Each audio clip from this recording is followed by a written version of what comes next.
Жок, ким эсептеди? Мен мага түшүндүрүп бериңизчи мына бул жерде. Силер жазып атасыңар. Биздин аукцион өткөрө турган жерибиз туура эмес, эсептелип калгандыгына байланыштуу деп атасыңар. Ким берди ошол объявленияны? Кайра газета бар. Ошол себептен токтотулду деп атасыңар, туурабы? Бирок силер токтоткон жоксуңар да. Жазбайсыңарбы элдин талабы менен ушундай болду деп. Эл көтөрүлүп чыкты. Кана каерде турат? Элдин талабы деген сөз таап бергилечи муну турганда. Жок, аны эски газда мына жаңы менен тартып алып жүрөт. Таап бергилечи мунудан көрсөтүп бергилечи элдин талабы менен токтоду дегенди. Мына туура эмес эсептелди деп атасыңар. Мынакей Араван районунун Султанов көчөсүндөгү муниципалдык менчикте турган жер участоктарын 2022 жылдын 10 январда аукцион аркылуу сатууга жарыя берилген. Бирок айыл өкмөтү жарыя берүүдөгү аукционго берилген жердин өлчөмүн эсептөөдө каталыкка жол берген. Ким жол берди каталыкка?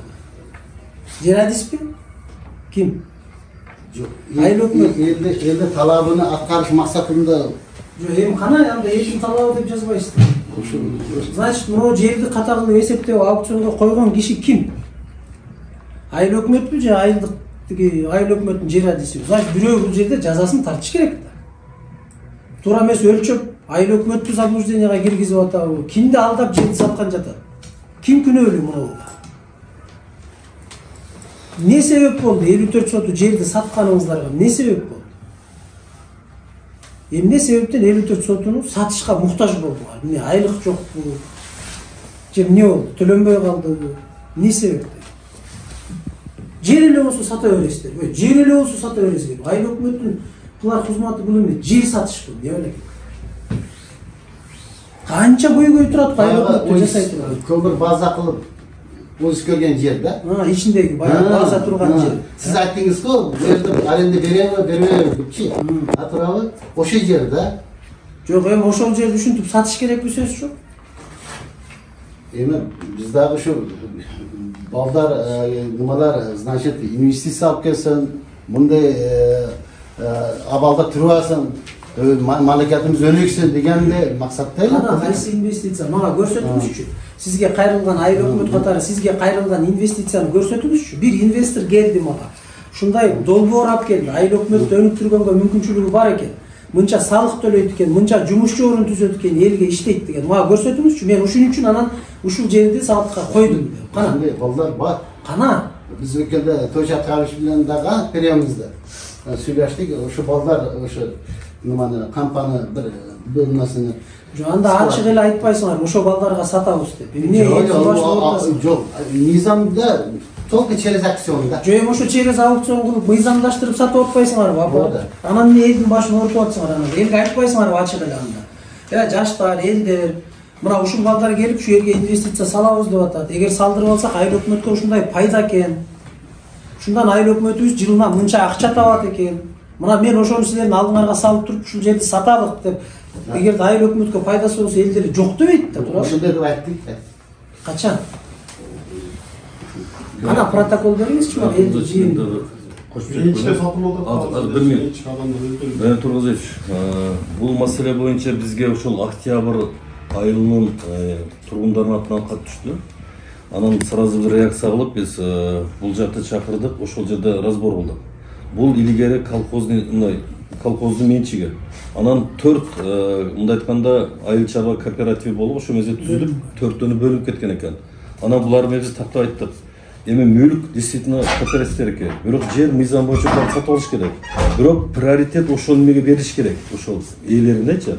Анан кийин биз буякты чакырып акимге чогуу киргенде аким айтты, мына жаңы жылдан кийин комиссия түзгүлө деди. Бардык мыйзамдуулугун бир жолу карап чыккыла. Ошол жер эгер түздөн ак тилекке, берки достук, кайсы эме тиешелүү болсо, ошолорго мыйзамдаштырып берели деп ошондой сунуш киргизди. Андан тышкары действительно баягы 1-2 швейный фабрика курам деген балдар бар экен. Алардан келди. Алар имаратты сатып алган экен элдин менчигине. Бирок алдыдагы жерлер до конца мындай ачык болуп отур да. Ошону мыйзамдаштырганга чейин буякты биз айтып токтотуп турасыңар деп. Ошонун булар токтотушту баягычы. Эми насып себептен мына жаңы жылдан кийин 10-нан кийин баштап ошол жерге биз комиссия түзүп, баардык мыйзам чегинде булардын представительдерин катыштырабыз. Ким Бакирби? Биз Бакирдин өзүнө айттык, сен келип катыш элдин атынан. Анан ар бир баягы бөлүнгөн колхоздан ким келет? Кошулуп ошол жерде баардык мыйзамдаштырып карайлы деп ошо чечимге келдик да. Насып кылса эртең 10-нан баштап комиссия түзүп райондук деңгээлде тийиштүү ыйгарым укуктуу мамлекеттик органдар катышат. Кадастр, архитектура бар, бүт бардыгын ошол баягы ген план боюнчабы же кайсыл кооперативге үлүш жер тиешеси болсо ошого беришибиз керек. Ошол туура болот мыйзам чегинде. Ушу мыйзам чегинде боло турган нерсеси. Анан ошонун бардыгын ар бир нерсени жасаардан мурда мыйзамдаштырыш керек да биринчи. Силерде мындай түшүнүк болуп атат, айыл өкмөт айылдык кеңештин чечими менен эле Кыргыз Республикасынын мыйзамдарын уруп ойногон жоксуздар да. Вот мыйзамдар биякта эле калып атат. Айыл өкмөттүн чечими эле мыйзамда силерге айыл өкмөттү айылдык кеңештин чечимин чыгарып коет экенсиңер. Жер мындай болуп өзгөртүүсүн деп эле категориясын деле өзгөртүп кое берет экенсиңер. Жердин функциясын деле өзгөртүп кое берет экенсиңер. Анан ошонун негизинде эле буйрук чыгарып атасыңар айыл өкмөттөр. Мына аукцион өтсүн, башка өтсүн, тиги болсун. Мыйзам бар да.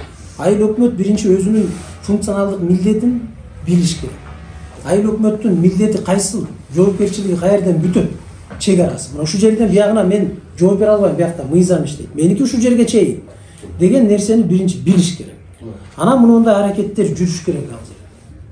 Ошондон анан эл чырылдап чыкпайт, келбейт адамдар монтип. Мына жерди сатып атат, башка кылып атат. Бул жерде ачык эле жер сатып атпайсыңар. Чарчыга бөлүп сатып атасыңар. Анан эл изилтүү чыгаргандан кийин анан кайра барып гезитке мынтип берип коюп атасыңар. Демек силердин гезитке берген объявленияңар менен бирөө жооп бериш керек да азыр. Ошол жерди туура эмес өлчөп, тиги аукционго деп чыгарып салган киши жооп бериш керек да азыр. Жер адисиби, айыл өкмөтү ким ал? Мунун негизинде өзүңөр эле айтып атпайсыңар. Биз туура эмес кылып коюптурбуз, моюнга алып атабыз деп атпайсыздар. Жок, мүмкүнбү? Сиз бул жер боюнча бардыгы тактап алат. Ген план түзүлүп, бирок бизде эң негизги маселе Актылек кооперативинин курулуштары боюнча токтоп атабыз. Себеби азыр буларды жери аукционго коюлуп кетип Бирлик Кашкар кооператив талап кылып атат бизден. Бизди баары жерди өткөрө бер бизге деп. Бирлик Кашкар кооператив бар да, башка кооператив. Биз жок, өткөрбөйсүзгө укугубуз жок. Мен түшүнүп атам, мен ал жагын айткан жокмун. Мен муну жерде айтып атам. Силер ага жете элексиңер. Муну объявленияны ким берди гезитке? Комиссиянын негизинде. Кийин кайра экинчисин ким берди актанып? Комиссиянын негизинде чек. Ким кайсы комиссия? Не кылып койгон? Значит, сиз жооп бересиз. Менден турган биз Туура эмес эсептелди деген нерсеге сиз жооп бересиз. мен 2 күн 3 күн алдын биякта алган киргенбиз райыстагына. Кирсем биз ошо Актылек корпоративдин жерин бер деди. Сен жериң жок деп айтты ошо жерде. Иштегиңер жок. Топтолгон. Силер өзүңөрдүн баягы Актылек кооперативдин өзүңөрдүн үлүшүңөр турат да ал жерде, туурабы? Бар. Актылек Сен кооператив. жериң жок деп айтты да. Жериң жок. Мындай болгон кезде мен баягы булардын протоколун эртең комиссия териштирет. Ошол 4 кооператив баягы Актылек, Достук деп 4 кооператив колхоз бөлүнгөндө